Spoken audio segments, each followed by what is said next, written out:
advised. Hostile hunter-killer drone inbound. I'm dry. Hunter-killer drone on standby. Care package available. Friendly hunter-killer drone deployed. Dropped him.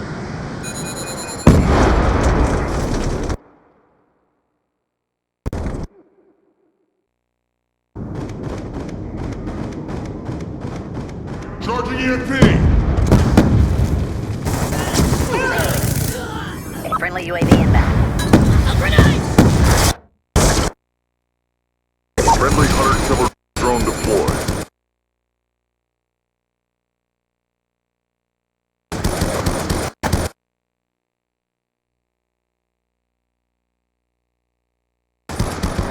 Dropped him.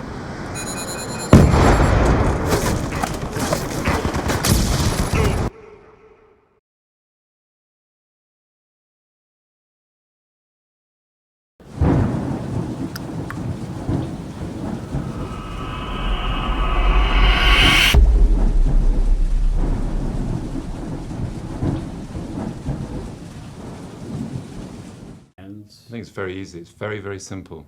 The art always comes first, the commerce follows. And as long as you fill in the checkbook stubs, the commerce follows. But the art has to come first.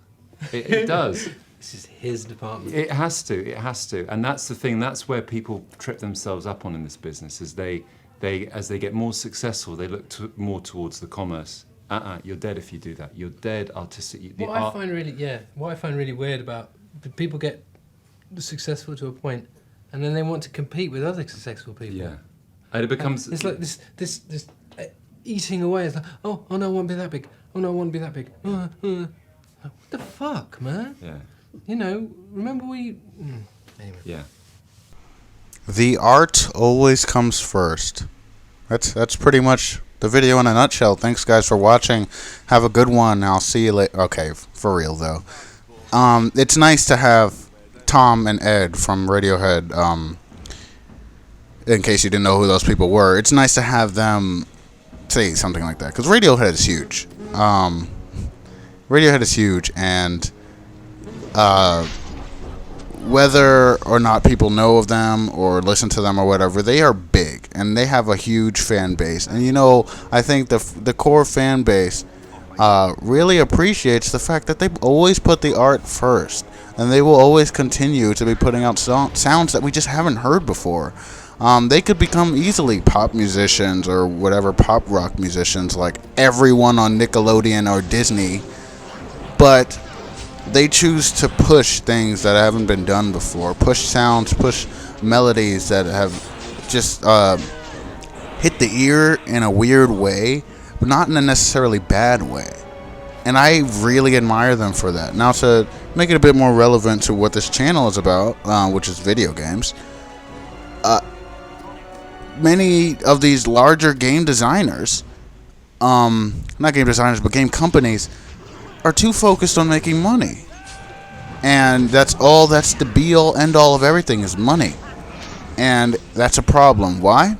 Because when a game becomes really popular, starts selling a lot, and starts losing competitors because it's the only game of its kind, like, say, Call of Duty or Naruto Storm, then we have a problem, because developers become more focused on making money than making their game a high quality product. You know how good Call of Duty would be if they actually had a genuine competitor out there? Which is why I wish a game like Battlefield was actually on par with Call of Duty. I'm not saying that the mechanics or whatever aren't on par with Call of Duty, but Battlefield just doesn't sell as much.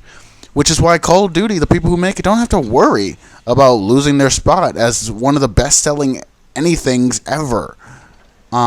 Naruto, there's no other real competing Naruto game out there.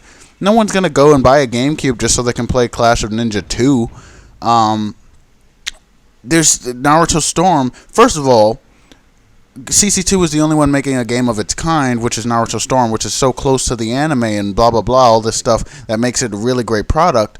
But also, Bandai Namco pretty much has a partnership with Shueisha and all those Naruto-related companies. And so Bandai Namco is the only company really making Naruto games. And so there's no competition, and that means that no matter what Naruto game we buy or what Call of Duty game we buy, they're still getting our money. There's no there's no infighting between Infinity Ward and Treyarch. No. They may not like each other or whatever. They may think they're competing companies, but in the end, they're still, the money that goes toward Call of Duty is going toward both of them. So it doesn't matter. And they're gonna keep putting out the same shitty game every year, because they that's all that matters is the money, and they're still getting it. And it does feel nice to hear people like Tom and Ed saying that the art comes first and money comes after. I don't really know how people think or whatever, but I would assume that Hideo Kojima, that's how he thinks. The art comes first, the money comes after. The thing I've always liked about Metal Gear, and you can say Metal Gear is getting old, Metal Gear has a terrible storyline, blah, blah, blah, whatever. But the thing I've always liked about Metal Gear, besides the story, besides the characters, besides all the great, just the overall greatness that is Metal Gear, fanboy mode has been activated. The thing that I've always liked about it is that every game is different and every game is unique, which is why it is possible to compare, or not even, it's not possible to compare Metal Gear Solid 1 with Metal Gear Solid 2. And yeah, you could say Metal Gear Solid 2 is better because it has better graphics, blah, blah, blah, but it's all superficial stuff, because Metal Gear Solid 1 was a different game. Now, what you could compare is Metal Gear Solid The Twin Snakes and Metal Gear Solid 2, because those are both kind of the same game. They have the same kinds of graphics, the same kinds of mechanics and stuff like that. But what you can't compare is, say, Metal Gear Solid 2 and Metal Gear Solid 3, or Metal Gear Solid 2 or 3 with Peace Walker, or Metal Gear Solid 4. You can compare it on the superficial stuff, like, oh, the cutscenes are longer in 4, therefore it's a worse game. But you can't compare it when it comes down to the nitty-gritty stuff, because they're completely different games. The mechanics are entirely different. CQC was revamped in Metal Gear Solid 4. Does that mean that it's better? I don't know. You ask one person, they might say one thing. You might ask another person. I personally think it's better in Metal Gear Solid 4. But you can't even really compare, because the whole CQC thing was really different in Metal Gear Solid 4. You could interrogate people in Metal Gear Solid 2, Metal Gear Solid 3, excuse me. My point is that Hideo Kojima has never released a Metal Gear game that was just a carbon copy of another game. Never. Ever. He's always released a unique experience that has a place in the Metal Gear Solid franchise. I think the Metal Gear Solid series only gets better because it's everything that came before and then some. It's not like Storm, where they just pile up a bunch of crap and then call it a video game. No. Metal Gear Solid has always been improving, and Hideo Kojima and his team have always been trying out new stuff, saying, oh yeah, this works, this doesn't quite work. This works, the fans like this, the fans don't really like that. There's one thing to copy, there's one thing to keep piling stuff on. There's another thing to take something that worked and then change it, or take something that didn't work and then change it and make it better, make it its own unique thing, and then put it in another product. Call of Duty and Naruto Storm 3, they're going downhill because there's no competition. They're going to be making money anyway. They don't care like Hideo Kojima cares about his product. What else? Rockstar. They made a complete 180 from Vice City and San Andreas. I can't remember which came first, either Vice City or San Andreas, to Grand Theft Auto 4. A complete 180. And I think, personally, that was good. I like the new story focus. I like the focus on character emotions and stuff like that they're putting in Rockstar games now. And you know what? They just keep getting better. Because you can feel with Rockstar games that they actually care about what they put out. And they're not just using their logo as some instant marketing technique or whatever. They're not just saying, oh, we're Rockstar, so that automatically means you have to start giving us money, like they do with freaking Call of Duty and Activision. It's unbelievable. Call of Duty Ghost, all they did was say, Call of Duty Ghost is coming out eventually, which everyone already knew, and then people already started pre-ordering it. No trailer, not even a pre-rendered trailer, and people already start pre-ordering it. That's unbelievable. Unbelievable. And Rockstar could go and do the same thing, but the thing is, Rockstar actually cares. They're like, we're going to give you a game, we're going to give you a product that you can enjoy. And we're shooting for the best here. We're not shooting for mediocre. No, we're going to get you a product that we actually do legitimately care about. That's again, I don't know how these people actually think, but that's what I think. Some people care and some people don't. Honestly, my honest opinion, I know I said if you take part in the fanboy war or whatever, you're an idiot, or a douchebag, whatever I said. But honestly, this past E3 conference, Sony at first showed that they cared, and Microsoft showed that they didn't care.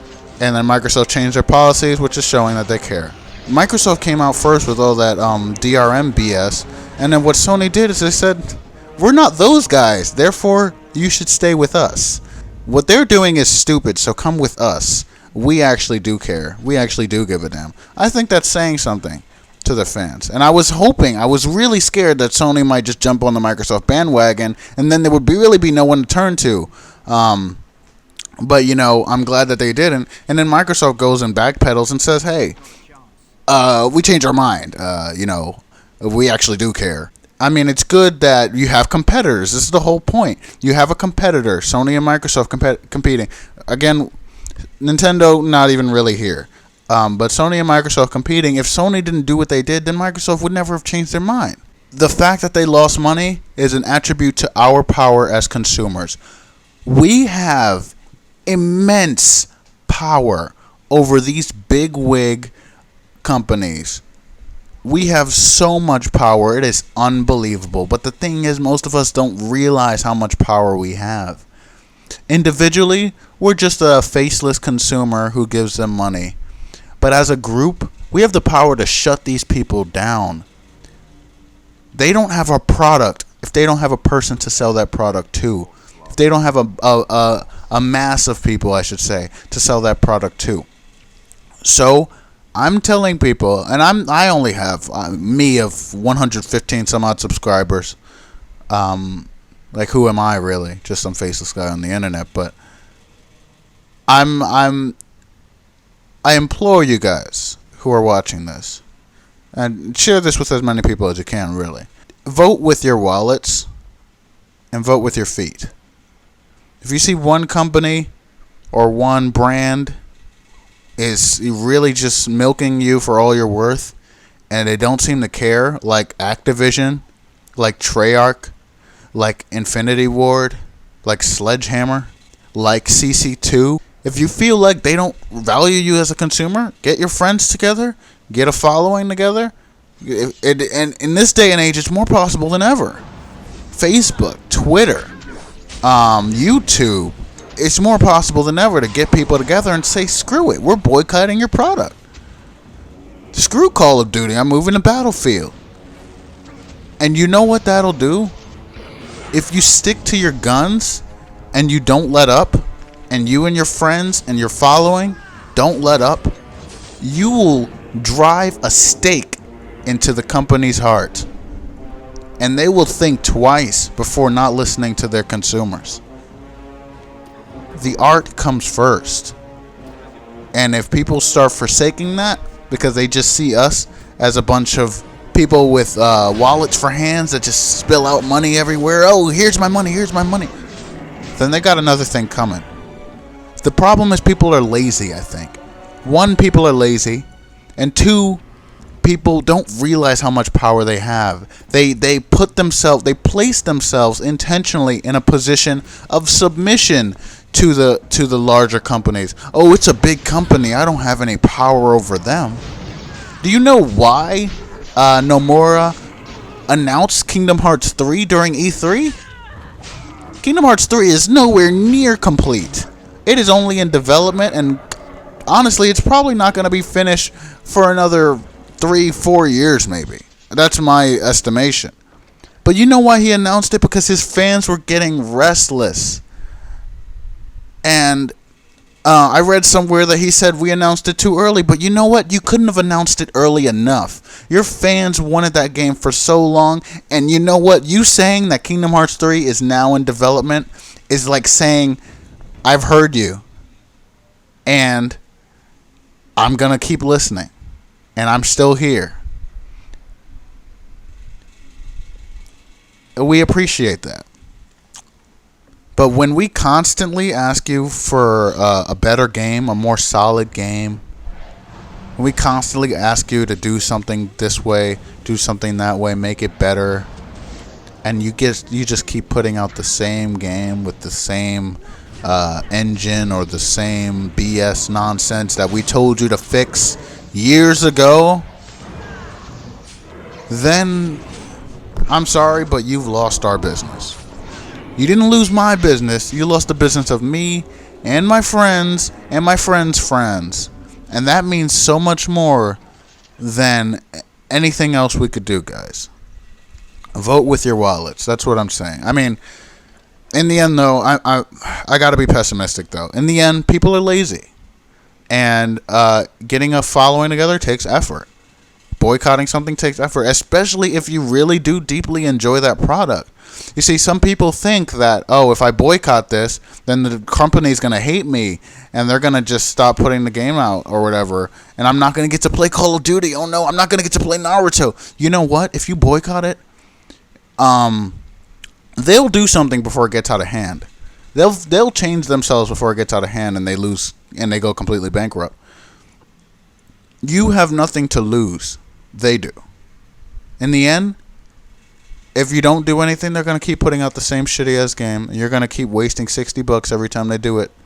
Plus, whatever you have to pay for online passes, DLC, Day 1 DLC, and all this other BS nonsense. Like a Hello Kitty costume for Sakura.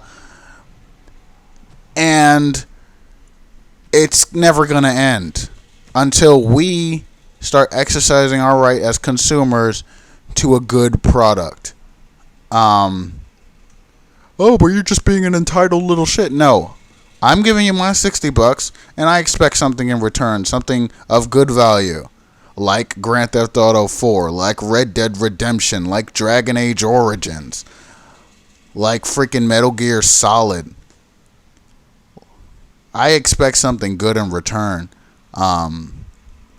Something that I will actually be worth my time. But, you know, who gives a fuck? Who gives a fuck? I mean, whatever. People are going to keep buying the game. I might, if I ever get really big on YouTube or whatever, which I hope I do. I only have 100 some odd subscribers now. If I ever get really big on YouTube, I'm going to repost this video. And, because I want people to realize we have so much more. We hold the fate of these large companies in our hand, because there is no capitalism without us, the consumers. So, there it is. Have a good one, guys. Bye.